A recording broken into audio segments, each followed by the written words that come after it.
मिल जावे मिल जावे।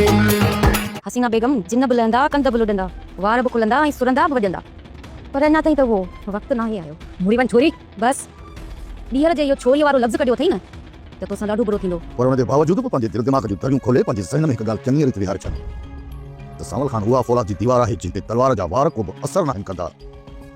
दुआ घुरंदो रहो पंहिंजे रब जी दरबार में त मुंहिंजे भाउ जे क़त्ल में तुंहिंजा हथ न हुजनि। जेकॾहिं मूंखे तो ख़िलाफ़ के सबूत मिलिया त तूं कुंधे कम में शामिल आहीं त सिकू पुठियां वार न कंदो साईं, सिधो हकल करे सीने ते ॾत रखी सीनो गोलियुनि सां परूअ करे छॾींदुसि साईं। तूं पंहिंजे हिन मुड़ुस फिरियल खे ऐं पाण वारे हिन छोरनि खे कट जाबर सां वॾी नाइंसाफ़ी करे विया। तो वारो मुड़ुस ऐं तो वारा छोरा मुंहिंजी औताक़ ते अची मुंहिंजी अखियुनि में मिटी विझी मूंखे ॾिठा वञा।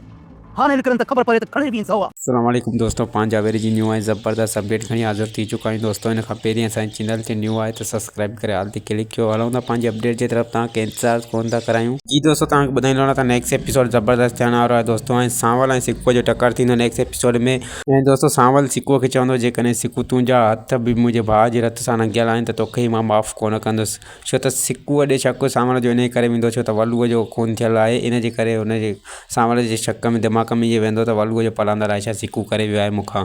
इन जे हिसाब सां हुनखे जेको आहे सिकूअ खे सांवल चवंदो जेकॾहिं तूं मुंहिंजे भाउ जे खून में मुलविस हूंदे त तोखे बि मां बख़्श कोन कंदुसि। ऐं दोस्तों मां तव्हांखे ॿुधाईंदो हलां त नेक्स्ट एपिसोड में तव्हांखे इहो बि ॾिसण लाइ मिलंदो रूंडो जेको जाबिर खे मार कुट करे आयो दोस्तों। त जाबिर जेको आहे त रूंडे जे घर ईंदो डंडा बाटा खणी दोस्तों। नेक्स्ट एपिसोड में दोस्तों रूंडो घर में मौजूदु न हूंदो। रूंडे जी घरवारी खे चवंदो त काॾे आहे तुंहिंजा ॿई पुट ऐं तुंहिंजो मुड़ुसु रूंडो, छो त मूंखे पंहिंजी औताक़ में जेको आहे त मार कुट करे आया आहिनि। मुंहिंजी अखियुनि में धूड़ विझी करे मूंखे धोखे सां मार कुट करे आया आहिनि। इन जे करे जेके किथे बि आहिनि उन्हनि खे ॿाहिरि कढ, मां उन्हनि सां हिसाबु बराबरि करणु आयो आहियां। ऐं जाबिर जेको आहे त रूंडे सां हिसाबु बराबरि करण खां सवाइ वापसि कोन वेंदो दोस्तों। नेक्स्ट एपिसोड हिकु ज़बरदस्त एपिसोड हूंदो।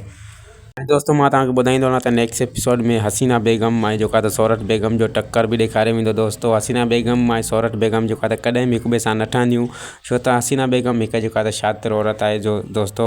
ऐं उहा कॾहिं बि न चाहींदी त सोरठ बेगम हिन घर में जेको आहे त सुख माणे ऐं सुखी हुजे ऐं मां हिन घर में जेको आहे त मुंहिंजी हैसियत टके जी बि न हुजे।